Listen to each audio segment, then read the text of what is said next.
thème d'un temps pour notre couple aujourd'hui sera lutter contre l'usure dans le couple. C'est la troisième partie. Je vous laisse écouter, puis vous pourrez prendre le temps d'échanger entre vous. Autre chose d'important pour lutter contre l'usure dans le couple, c'est s'accueillir l'un l'autre. De nombreux thérapeutes affirment qu'un des secrets du bonheur dans le couple provient du fait de s'enquérir des aspirations profondes de l'un et de l'autre et de chercher sincèrement à les concrétiser, de faire preuve d'une réelle ouverture de cœur à leur égard, en comprenant leur importance pour son partenaire, même si pour soi-même on n'en perçoit pas autant d'importance.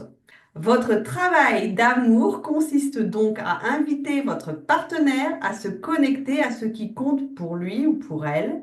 Devenez l'avocat et le promoteur de ses rêves et de ses aspirations profondes.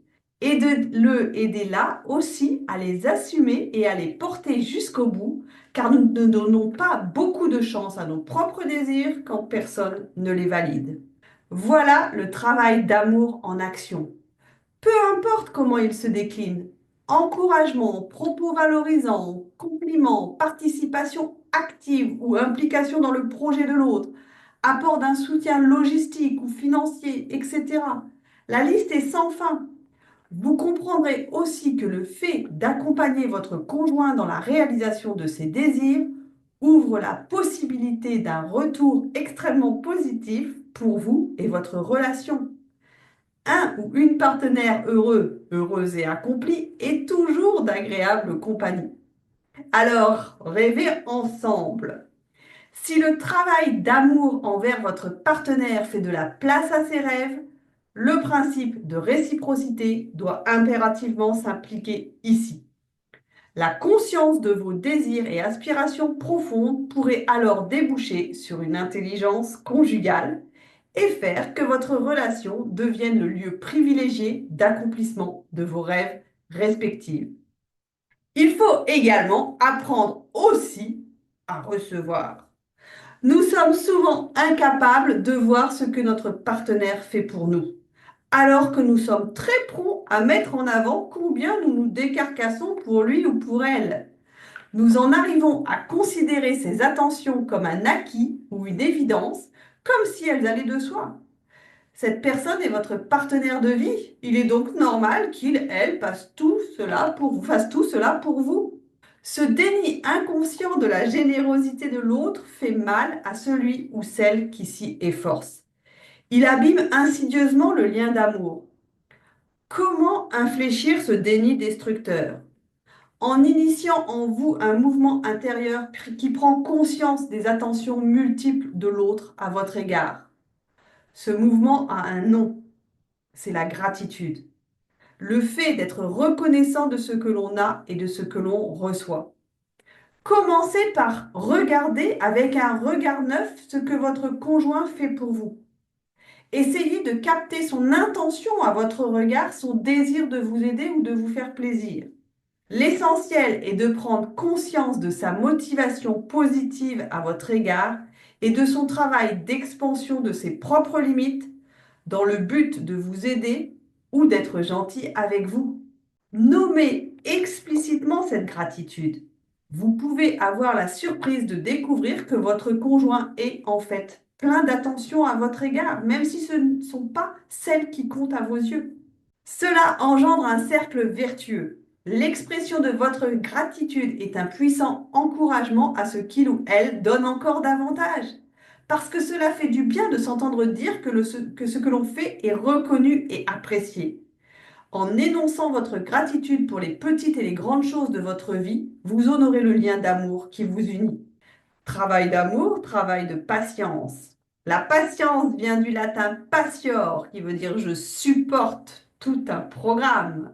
Quand en conscience, sans vous faire violence et sans étouffer en vous vos émotions, vous estimez qu'il est préférable de différer pour un temps un désir ou un besoin, car son expression nuirait à ce qui se passe dans la relation, vous faites preuve de patience. Vous allez dans le sens de la pacification et de la compréhension. Vous comprenez aussi qu'il y a de l'intelligence dans la patience quand elle est bien comprise. L'exercice de la patience au sein de la relation révèle que vous avez conscience de ces enjeux. Par la patience, vous signifiez à votre partenaire que vous voulez préserver cette relation et que vous vous donnez les moyens d'y parvenir.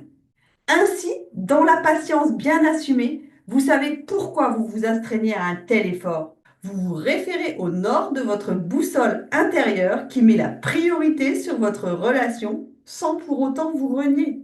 Il existe dans la patience une dimension de sagesse qui préconise d'adopter une vision plus large de la situation. Dans le couple, la sagesse de la patience fait toucher du doigt les bénéfices sur le long terme du fait d'attendre, d'accepter, de différer. Accepter que l'autre soit l'autre, encore une condition pour lutter contre l'usure du couple. L'expérience de la patience est en lien direct avec la reconnaissance et l'acceptation du réel. Le besoin de réussir à changer l'autre est un des éléments les plus destructeurs de la relation. Face à l'apparente résistance de votre partenaire à changer et sans nier les aspects de sa personnalité qui vous sont insupportables, qui appellent de réels changements, il ne faut pas oublier que dans certains cas, ces comportements dont vous vous plaignez sont d'authentiques protections psychiques dont il peut lui être très difficile de se départir. Il ne s'agit pas d'une résistance passive à votre désir de changement, mais bien de la préservation d'attitudes ou de comportements qui ont pour fonction de le ou la protéger. Protéger de quoi? De ses fantômes intérieurs, de ses angoisses dont les racines s'enfoncent dans son histoire passée et qui n'ont rien à voir avec vous. Si vous ne prenez pas son histoire en compte, votre volonté de changement va majorer son mal-être et générer un sentiment d'insécurité. Reconnaître le réel, c'est donc aussi accueillir la réalité de ce qu'est votre partenaire dans ses zones d'ombre et de lumière. Cela revient à dire que la patience que vous acceptez de déployer dans votre relation se fonde sur la connaissance intime de l'autre et sur le respect de ses limites. Il est donc indispensable que votre travail d'amour, d'acceptation des failles de votre partenaire soit contrebalancé par lui ou elle, par des attitudes d'amour à votre égard. La pratique de la patience est un bon moyen de tester nos limites, mais c'est un bon moyen également de les découvrir et de là d'apprendre à les respecter. Si vous allez au-delà de ce qui est tolérable ou acceptable pour vous sous prétexte de faire preuve de patience, vous n'êtes plus dans la vraie patience. Comme la petite sœur cadette de la patience et la colère, et que cette dernière est le carburant de toute dispute conjugale, il est urgent de faire le point avec vous-même et de réévaluer la pertinence de vos actes. Acceptez le lâcher-prise. Quand les égos s'affrontent et se défident, quand l'animosité ou même la franche hostilité prennent le dessus, on entre l'un et l'autre dans les territoires arides de la tolérance zéro, de la patience zéro, de la générosité zéro. C'est autant de gouttes d'acide sur le fragile lien d'amour. Lâcher prise, c'est prendre la difficile décision de ne pas choisir la haine et s'y tenir en dépit des assauts qui continuent à s'acharner sur soi. La difficulté à lâcher le morceau est révélatrice des rapports de pouvoir qui existent dans une relation. Il faut cesser d'être naïf et reconnaître qu'il y a toujours et inévitablement des rapports de pouvoir au sein du couple. Le pouvoir n'est pas en soi un problème dans le couple, c'est sa gestion et l'utilisation que chacun en fait qui peut donner lieu à des difficultés. Voyons donc maintenant la compétition dans le couple. Nos scénarios du passé se réactivent inconsciemment dans la relation d'amour que nous créons dans le présent. Les rapports de compétition dans le couple nous en donnent une belle illustration. Comme l'immense majorité des personnes en conflit avec leur conjoint, vous êtes en train d'oublier que cette personne avec laquelle vous vous sentez si âprement en compétition est votre partenaire. Elle n'est pas votre ennemi, elle ne cherche pas à tout prix votre malheur. Que cet état d'esprit de compétition ait ou non un lien avec votre passé, vous devez donc tous les deux lui trouver une alternative. Ce doit être un engagement mutuel visant à trouver un moyen de ne pas entrer systématiquement dans le rapport de force. Cet état d'esprit consiste à privilégier la collaboration plutôt que la compétition. Vous ne pourrez pas accepter de lâcher prise face à votre conjoint si vous ne comprenez pas le bien fondé de cette démarche. Si elle vous échappe, vous continuerez à partir bille en tête et rien ne pourra vous arrêter. Stephen Covey développe le concept de pensée gagnant-gagnant.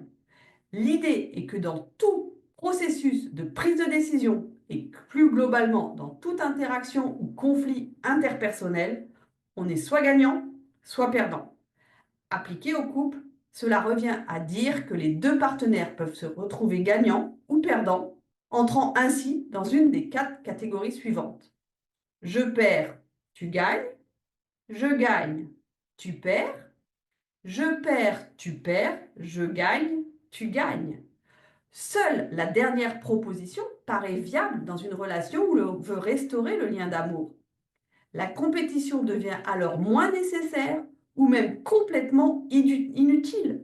Le désir de fonctionner sur le mode gagnant-gagnant conduit aussi à accepter de se laisser influencer par l'autre.